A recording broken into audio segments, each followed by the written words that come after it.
So this is a Vevor diesel heater off Amazon. This brand's pretty common. They sell them as all-in-one units. I've installed a few in vehicles, camper vans, trucks. They're pretty simple, but I prefer this style to the all-in-one. This one's going in a tiny house, office, kind of studio. It's a bit of a mess here, as you can see. Mainly, I mean, there's a wood stove in here, but I want to have heat in the morning. If I'm not planning on staying in all day, there's no need to stoke a fire. So it'd be nice just to have, a heat source I can run for an hour just to warm things up, especially when it's, not going to be a super cold day. But this is what you get. Everything comes in a box. I've already put, a few things together. This is going to be the exhaust, the silver tube. This is a sleeve just to give it a heat shield. So that's your exhaust pipe. This is the air intake. I already put this little end piece on. This tube just slides on. I think that just has a filter. That's where the air is going to come in. And you're going to want these separate, obviously, so you're not pulling dirty air in. This is your vent hose that's going to feed inside. And then you get this bag full of zip ties. Tons of zip ties. It's kind of nice, I guess. Hose clamps. There's some L brackets and all kinds of brackets for installation. Have an L bracket there. Some of that stuff you may or may not need. This is for the end of the vent hose. On the inside portion, we have fuel filter. This is all for the fuel line. And then they give you this cheap fuel line. I'm going to order some higher quality line. I'll start with this and then eventually I'll upgrade. This stuff is pretty cheap.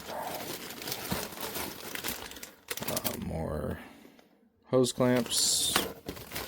So they give you a lot of hardware.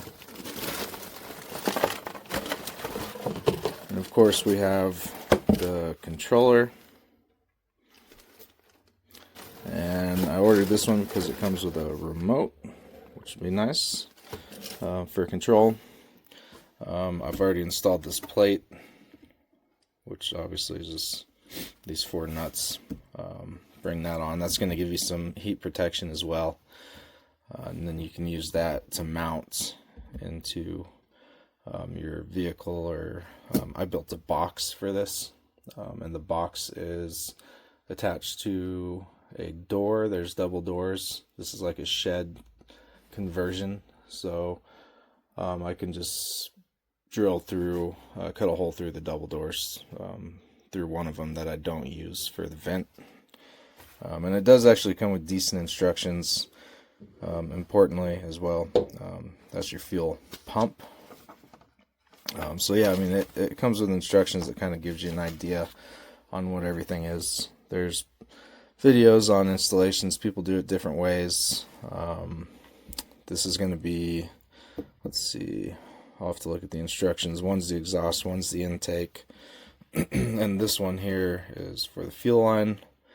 I believe you go, yeah, air's coming in here. So this is intake with air vented out. That's exhaust. And then this is going to be the end that's going to attach to this hose and come in. So basically the air's coming in and you have your combustion chamber, and then that's exhausting out, and there's a fan that's pushing air through. Pretty simple. You'll see with the installation. I'll show you the box and how everything goes together. The one other piece of this that I have outside in the box is the wiring harness. That wiring harness is going to connect to here. I already fed that through a hole, and that'll come inside. And then this, I have power in here. Typically you're going to wire this to a 12 volt battery system.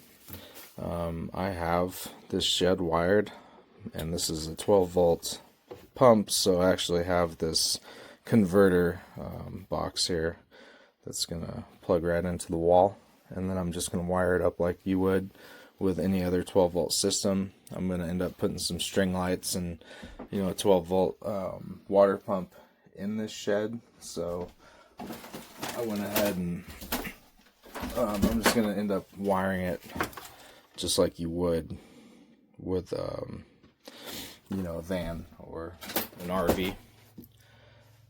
And that's it. So I'm going to go outside and get this box set up, and then I'm going to finish the installation, see if we can get this thing wired today while it's nice. I think it's 70 degrees out, and it's going to be 35 degrees tomorrow and 20 degrees at night. So install it while it's warm. So it came with this 10-liter tank that you can mount directly to the wall, but I ended up ordering a stand pipe that fits just a gas tank. It's a lot easier. Then I can just pop the hose off and go fill that at the gas station with diesel. And then I built this box, and it rained when I was staining it, so I'm gonna need another layer of stain and some shielding, obviously, to keep this water out. But what we have is the wiring harness here. That's going to plug in and then also plug into the controller. Alright, so that's going to go through there. I'll seal that up. That's going to be where the vent's going to go through, and then the actual unit can sit right on that, and then I'll be able to separate the exhaust out through those cinder blocks and put the fuel right underneath it. So it should be pretty easy. Okay, those instructions are kind of bonkers. Also, forgot to mention, this is the one, it comes with a remote, and it also has Bluetooth function. I don't know if I'll set that up, but I'll probably just use the remote rather than pairing that. My main thing is, when I do stay in the studio, I stay up there in that loft, and I want to turn it on from up there while I'm in bed so I can warm this place up in the morning. That's kind of the main function of this. Otherwise, I have a wood stove over there. Wood stove, it'll keep me warm when it's really cold, and then I'm going to use this to supplement. So far as I understand, you have power, up, down, and a mode function button. To prime, I believe you press this down button. I'm not entirely sure. It should have some kind of countdown. There it is. That actually worked. So I can hear it outside. The pump's outside, so we'll go out there in a sec. But it has I guess it's a 300-second countdown, and then it should kick itself on and start combusting, hopefully. So that's good though. It's priming, which means it's pulling fuel, and we're not running a dry line. So we'll take it outside here, and now you can really hear it. Bear with me, it's very windy.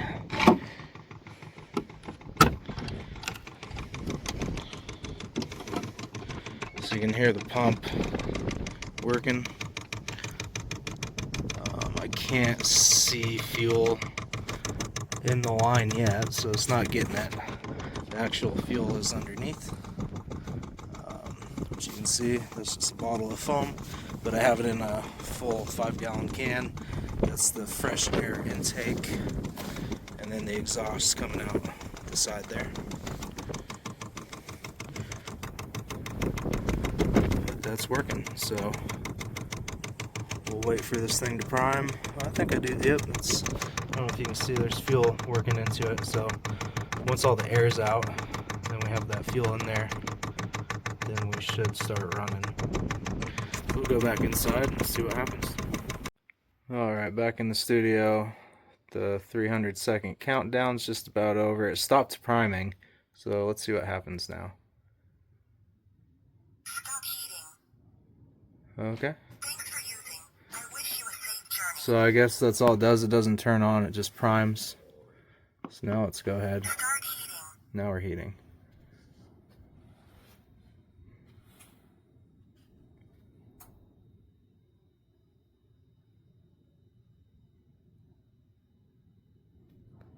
So according to this, it's starting to heat. I'm listening to see if I can hear the pump outside. I can hear the fan.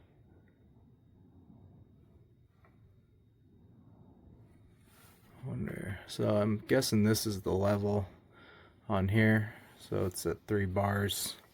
That should be kind of the heat level, I'm assuming. The time is incorrect. I'll have to reset that. Let's see what happens here. Yep. So that just added more.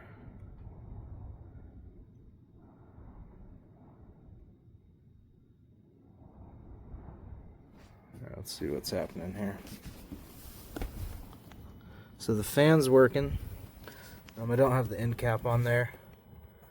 But the fan is definitely working. I know. High voltage overrun. Oh, uh-oh. E01.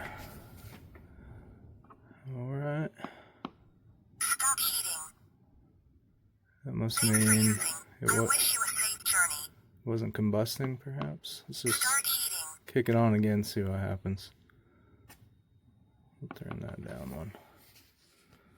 Here we go again.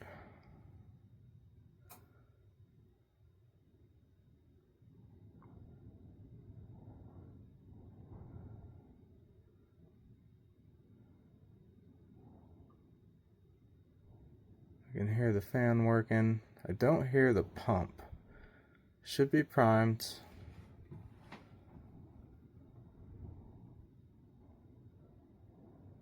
So I'm just waiting for that pump to start ticking. If it doesn't, I'll have to look up this air code and try to figure out what's going on there.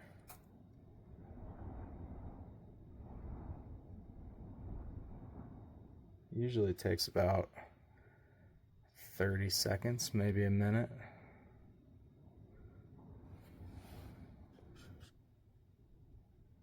We'll see. I'll give it a minute and come back to it. Alright, let's try again. One of the terminals, it was a supply voltage issues, which keeps saying. One of the terminals on my battery was not locked down all the way, so it was just a little bit loose where the bolt goes in. Wondering if that's it. I also put the trickle charge on the battery just to give it a little bit extra. So let's see if that solves it. It says this E01 could be like a temperature issue or a fuel delivery issue. Not really sure. Temperature wise, I mean, it's like 40 degrees outside, so it's not super cold. I have it in that box. I'll probably insulate that box to help it out. I thought about putting it inside, or at least putting the pump inside, but it's so loud. I just decided to keep it all outside. And I like the idea. Some people will pull air from inside because it's warmer, so then you're circulating that warm air back through. But I like the idea of pumping fresh air in from outside. Also because these sheds aren't super well ventilated. I do have some vents up top that I installed that help. Oh, there we go again. Okay, I'll have to go back to it. Okay, finally have this thing done in here. The converter box I had was way underpowered. So I ended up putting this battery in that I had pulled out of a previous camper. It was kind of discharging a little bit too fast, but after putting a trickle charge on it, I don't know, it took about a week of just charging and recharging and failing, and then it finally kind of conditioned it back to life. So that's nice. So I have this battery hooked up to the trickle charge and then wired to the diesel heater. Apologies for, I got my dish drawing rack here. But yeah, this is just working great now. The pump was bad, so I'd had some issues where I couldn't figure out. I kept getting this air code I thought maybe I was losing voltage somewhere, but initially the pump had primed, so there wasn't an issue with it. And now with the new pump, it works just fine. I don't have the clock set, but not a big deal there. It will kick on immediately. I just ended up going through Vevor, through their customer service, and they were actually pretty good to work with. They had me send a video, which was fine. They gave you like a way to upload it. So after sending the video and showing them the problem and saying, I think it's the fuel pump, or the oil pump as they call it, they agreed, and they sent me a new pump. Got it here, like a week after resolving the ticket. Threw the new pump on and it started working immediately. So no issues there. I installed it on this door. You can see I have these shed doors here. Just because it was a lot easier than going through the wall. I think putting it, through the back wall would have been kind of nice, but I didn't want to drill through insulation. I didn't want to find studs. This was just super simple. So I think I'm going to end up pulling this vent out, getting a longer vent hose so I can just mount it to this bench and have it pumping out. But this air pushes right through, so I can feel the fan working right now, and it'll start pumping and turn out heat pretty quick, and I think that's going to heat this thing up really well. So I can hear the pump, which is mounted there. I still want to upgrade those hoses, but you can see the old fuel pump there, and that thing definitely was not working. I don't know if maybe it was an electrical issue or what, but not a big deal because this one's pumping normal. Running out of that bigger fuel tank, so that'll last a long while. Exhaust intake, and then I think I'll just end up painting this box, make it a little nicer. I put some RV rubber tape there just to waterproof it a bit better at that seam. But it's really nice with the pump mounted out here, because when I'm inside I can't hear it. So I can't hear the pump at all. It's not gonna bug me, so that's gonna be super nice. And that's it. Really easy way to heat up a tiny house, shed house. Obviously sleep in the lofts when I'm sleeping here. I still need to build a permanent ladder, but when I'm up there, it has the remote control for this Vevor heater, so I can turn it on in bed if I just want to warm the place up in the morning, and that way I don't have to, it's kind of a mess in here, don't have to use the wood stove when it's not super cold. So 2 heat sources, definitely nice. Yeah, Vevor is surprisingly a good company to work with, good customer service. So go ahead and buy one of these if you have a shed house to heat. Hopefully this helps you plan out your heating system if you have a shed or mobile workshop or something like that and you want to put a diesel heater in it.